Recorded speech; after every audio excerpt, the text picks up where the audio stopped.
Hello, everybody, and welcome to our latest MVP podcast. Well, Yvette, if truth be told, is at Home Affairs, so she's not with us. And we do know I love people at Home Affairs, but that could be a long trip. So it's going to be Ray who's back with me. But let me tell you what I've decided to chat about. You know, in the world of football, in the world of cricket, in the world of golf, in the world of rugby, there are so many issues to talk about. But one headline caught my imagination. I'll tell you what that is.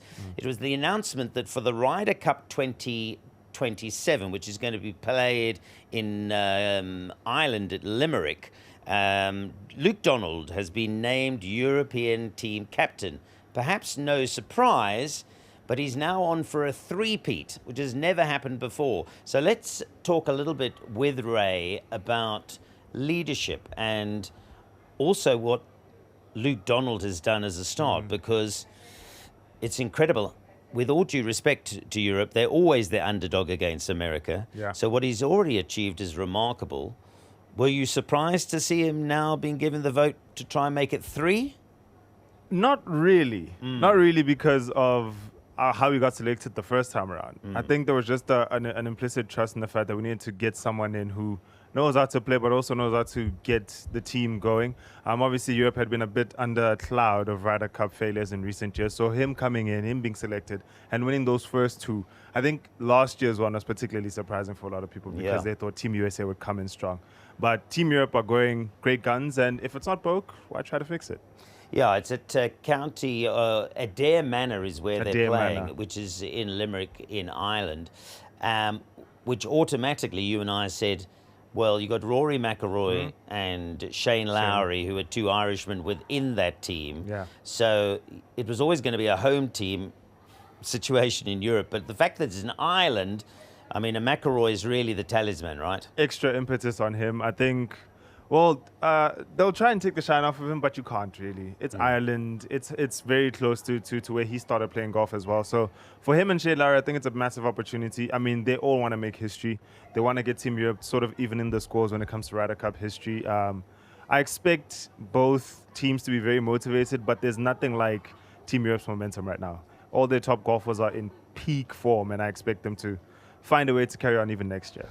So I'm going to switch it a little bit because we've been talking a bit from a European point of view, but the Americans must be now in a position where it's starting, dare I say it, to be embarrassing, because they are supposed to be the best in the world. They're certainly the most paid in the world. Everybody, of course, including myself, is all about watching PGA when we're not watching LIV, by the way, which is coming up here in South Africa, which we'll get onto in a moment. Yeah. So from an American point of view, how do they turn it around? Because it is a bit like, what the hell's happened here? It's not looking good for America. Team USA are not in a great state right now. I don't know exactly where the inconsistency lies. Is it in their leadership? Is it who their captain is for these recent Ryder Cups? I'm not too sure, but even last year, it after a few days, it looked like they were out already. It was done pretty much before it was finished. So this is what I want to talk to you about, Ray, because if you look at in a broader sense, let's just deal with the USA captain issue last time. So it was Keegan Bradley got the job,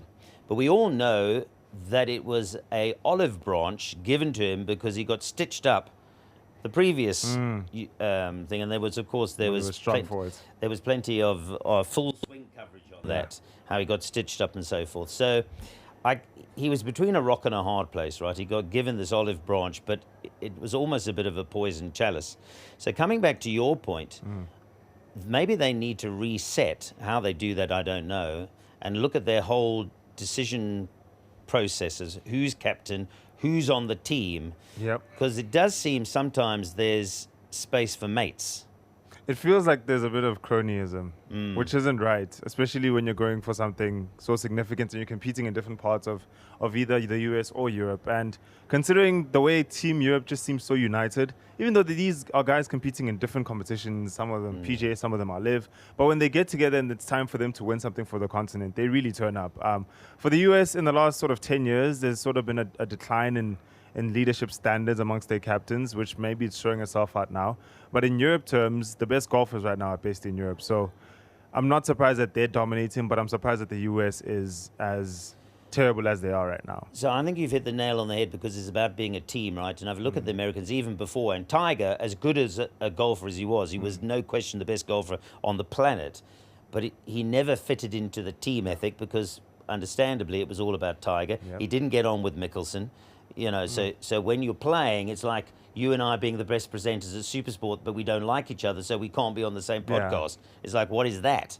I mean, your best talent needs to be together and playing together, but if you don't like it. So for me, you said about it that America often, it doesn't come across to me like a team. And there's others. I mean, Brooks Koepka doesn't exactly get on with everybody either. Whereas in the European changing room, it's far more united. Excuse the pun, not the United States, but a European thing. So this conversation is what appealed to me about chatting to you about it. Because now let's quickly switch to other sports. So you look at the Springboks, you look at Rassie Erasmus, right? Yeah. Who has had unbelievable success for the Boks, but that's a game because it's a team ethic, it's unified. You don't get the two locks not talking to each other or the fullback wanting to play fly half. And then in football, you get the Real Madrid situation, right? Which best players on the planet, but they don't like the coach. They down tools. And all of a sudden, you've got a Real Madrid team who are not producing, and then the coach is fired. So that's why I wanted to talk about this, about modern sport and where the dynamics are about having the right leader and then a team that are working with the leadership. Because when it works, it works. Yeah. But when it doesn't, it's a nightmare. It's really, really bad. I think starting off with the Springboks one, it's a great example because the leadership vacuum in the Springboks is so strong. Rassie himself speaks about having 4 or 5 captain candidates. And these are just guys around the dressing room. These are guys that are selected, whatever age group they are. Obviously, Sia is the outstanding skipper, but before that, you could have the likes of Ergia, you could have Eben Etsabath, you could have Bongi Mbonambi as real leaders in the dressing room. And even in his coaching staff, the likes of Jerry Flannery, of Tony Brown, these are guys who can galvanize any team. So from Rassie's perspective and himself as an individual, he's a fantastic communicator as well. The leadership aspect of sports has it's become a bit more fluid than usual, because usually you'd say the loudest, sort of most commanding voice in the room is the one that leads. But right now it's a bit more fluid. I think in football terms at Madrid, you can tell it's for lack of a better phrase, it's the lunatics running the asylum. They're really the ones that are giving the president the direction, the tail wagging the dog. Polite. Yeah. But no, you are right. And it's interesting when you're talking about old football ways. I mean, if you roll back, Manchester United fans will know. When Sir Alex ran that club, and clearly they were more successful, they're still trying to roll back the years and get back there. But that wasn't, you can't run a modern, in my opinion, you can't run a modern football club the way Sir Alex used to run Manchester United, because it doesn't work anymore. It should work, but it doesn't. The reality is that the top players have agents. We're darting around, but it's all valid points. I look at Tottenham, I think they're going to get relegated, my team. And I look at the body language, and so Mickey van der Ven was sent off the other day. And as he's running off, leaving the pitch, I'm thinking to myself, well, all he's going to do is going to phone his agent, or the agent's going to tell him, Mickey, don't worry, we've got to get you out of here. Yeah. So, again, coming back to this whole discussion, modern sport is not the same as it was 20 years ago. It's probably not the same as it was 10 years ago. Yeah, because even 10 years ago, you could point out at real leaders across most teams in any sport, really. Right now, for example, the only managers I can think of that have that kind of gravitas that Sir Alex would have had is Guardiola and Arteta. And they've had to really earn it. Well, Guardiola not as much at City because it was sort of given to him. But Arteta, he got his confidence in early because when he had a standoff with Aubameyang, for example, or Ozil, the board was like, we're standing with you because we believe in you. And he's produced. You see, the thing is about that, he's had the argument, but he's winning games. And right now they're in line, who knows, for an unbelievable quadruple. So he's produced the goods. But again, staying with that, it's interesting you go to Arsenal, because Odegaard, the captain, doesn't look that happy all of a sudden. I mean, there's a few rumblings there. So it's this constant, how do I keep all my players happy? How do I keep winning? I don't know whether it's a recipe for a sustainable recipe. It's such a fascinating thought, because usually the captain will be the most revered person, even to the opponents. Yes. For example, with Martin Odegaard, he probably leads by example. He leads the press. He can speed it up. He can slow it down. But maybe in the dressing room, he's not the loudest voice. Maybe Declan Rice is. Maybe Gabriel is. And the way his disposition, he's been injured lately, but when he has played, you could see why he is a captain. Not in the sort of, come on, guys, let's go, but in a follow me as I do these things to make sure that the manager is seeing his plan come to life. I think right now the leadership aspect of football in particular in this instance is very much sort of performance-based. It's not personality-based. There's very few actual leaders. You think of Virgil van Dijk and who else? You could argue Harry Maguire is a leader, but maybe not the most vocal. You think of at your club, Christian Romero is the captain, but is he a leader? These are the sort of things that make it so tricky. More a cowboy than a leader. I would venture to say. But he's another one. But, he's not going to stay, probably. No, Atleti's calling. He's not going to stay. You made a point that I wanted to pick up. The Odegaard issue is interesting because I wonder, I'm putting 2 and 2 together and probably getting 7 here, but the other day he got taken off. Remember, they conceded and he made 3 changes. Yeah. Or it was a knee-jerk reaction, but it included taking off your captain.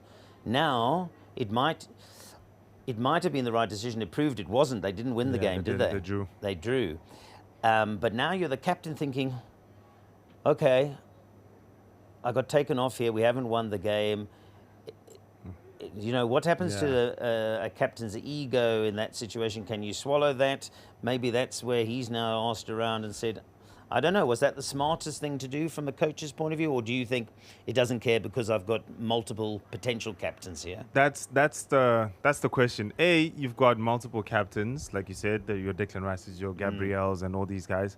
And Saka, who's been wearing the armband. Saka, all of them. He's not short of options. No, he really isn't. And I think for Martin as well, for him, I think from what we saw a few years ago, thinking he's hitting double-digit goals, double-digit assists, his own numbers have fallen down. So maybe Arteta doesn't trust him in certain games and feels like his profile will be better suited to a maybe slower, maybe Champions League type of fixture, as opposed to the Premier League where it's intense, it's high energy, and Eze is a bit more robust. Yeah. He can press, but he can also create something out of nothing. So for a player like Odegaard, maybe he didn't place too much of his value on his captaincy because I don't think he's the most vocal of leaders. But maybe his captaincy kind of spurred him on to perform, to give that extra 10 or extra 5% so that the team can kind of follow him. But yeah, recently he just hasn't been playing enough, and maybe that might influence his thinking going into the summer. So what are we saying about this debate? Because as we're talking, we're debating it and bringing up ideas. I don't know whether you agree with them. I get the feeling that this space of leadership and manager, when you've got a happy team and you're producing results, is more difficult to sustain and even start in the football environment. Perhaps easier in rugby, perhaps easier in cricket, and definitely in the European Ryder Cup situation, easier for Luke Donald in that environment. Yeah.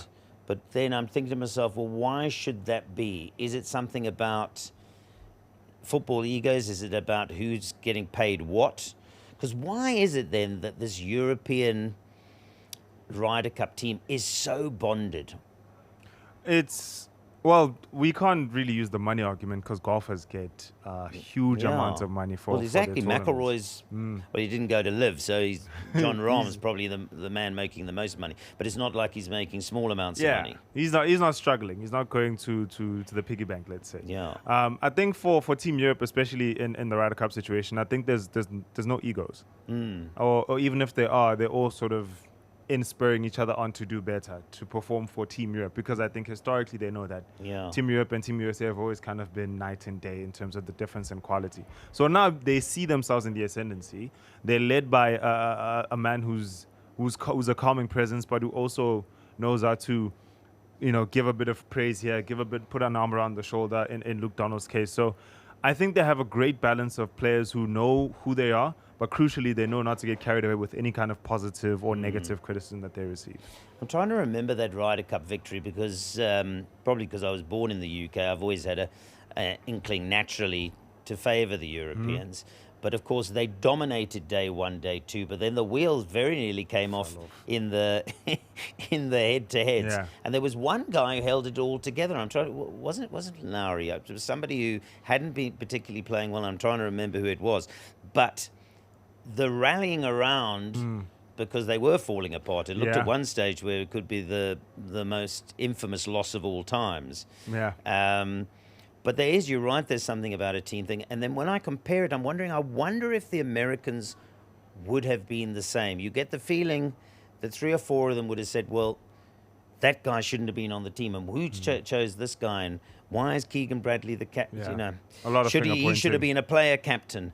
So there's an inherent difference between the two camps. I don't know whether it's egos, whether it's money, but it's certainly there, and it's palpable. So coming back to that, if you're American, I'm not going to say I'm not going to give you the Donald Trump role, but how do you change that? Because they've got to change it. Otherwise, 3 in a row. there's 3 in a row. It's hard to see how they're going to change it. I can't figure it out because those egos aren't going anywhere. Their best golfers are still the ones with the biggest voices, the biggest personalities, the most bravado. How do you get those guys to come in and say, okay, we're back-to-back losers now against Team Europe. Team Europe are clearly a more united side. Forgive the pun. But they're clearly showing a lot of togetherness and camaraderie. Can we beat them in the one-on-ones? Can we beat them in the individual battles? And can that get us enough points to be able to secure the victories? I think they're just going to have to, I don't know, they can't bleed in anyone young because I'm not seeing anything particularly promising from Team US in terms of young golfers coming in and sort of growing into superstardom there. So Yeah. I don't know. From a leadership perspective, I don't know what Keegan Bradley's going to do or whoever the next Ryder Cup captain is going to be for Team US. They're just going to have to do a lot of introspection and some sort of team building before going into next year as You well. see, the strange thing about it is we're not arguing in any shape or form about ability No. because we probably compare. That's why it's a fascinating position or a fascinating set of circumstances because I think most people will say, pound for pound, the American golfers probably have more ability. Yeah, across the board. But then I frequently see we're basing that on PGA courses. And when you travel outside, County Adair or Adair Manor will have the opportunity to set up the golf course to suit their own team. And then you're not going to get long bombers courses that are going to suit the big hitters of this world. So, yeah, I don't know. Could be tricky. But, I mean, the cream of the crop always rises to the top. No matter what course they'll be playing in, they'll have enough time to survey it. Yeah. They'll have enough time to study it. They'll know exactly what they're going into, or they'll have an idea at the very least. And they'll just need to prepare for those conditions if they're Team USA. No matter what Team Europe does to steady that course, I think by the time you get there, it should still be a leveler for either team. Well, I won't mention details, but, there are some in the American team who still want to be paid to play. There was that whole argument, I'm not going to wear my cap if I don't get paid. So all of that is part of it. Last question, and it stays on golf. It was an interesting discussion, by the way, and probably one that deserves huge depth and maybe even a study on what exactly is going on with sports management and why some managers are better than others and how they can control teams. But be remiss of us not to say LIV Golf is here. It's around the corner for me anyway at Stay in City. It's going to be absolutely massive. I've seen even the area that I lived, all of the signage.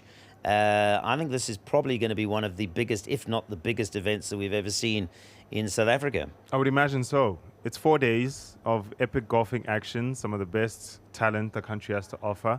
The likes of Louis Oosthuizen will be there. There's a lot of high-quality golfers that are going to be playing. It's the first time it's landing here too. So and it has got lots of it has excitement. got that South African gees, Let's braai and watch the boys. You know? Everyone's going to be out. Yeah. Everyone's going to be trying to get to Stay in City, finding a way to view some of the best golfers in the world. They're going to be applying their trade here at LIV Golf. So I have such high expectations for the event, even off the course, the lineup of DJs and the fun activities that they've set up for LIV Golf. It's going to be an incredible event. I think you're right, and we'll watch there. We won't even endeavour to make a prediction. We'll leave that maybe for Yvette or somebody else out there who can have a prediction on LIV Golf. Ray, thanks very much for the chat. Fascinating, that announcement. It's going to be another Ryder Cup defence for Luke Donald. Can he make it a three-peat? I think Ray and I think it'll be hard for the Americans to change the narrative. We shall see.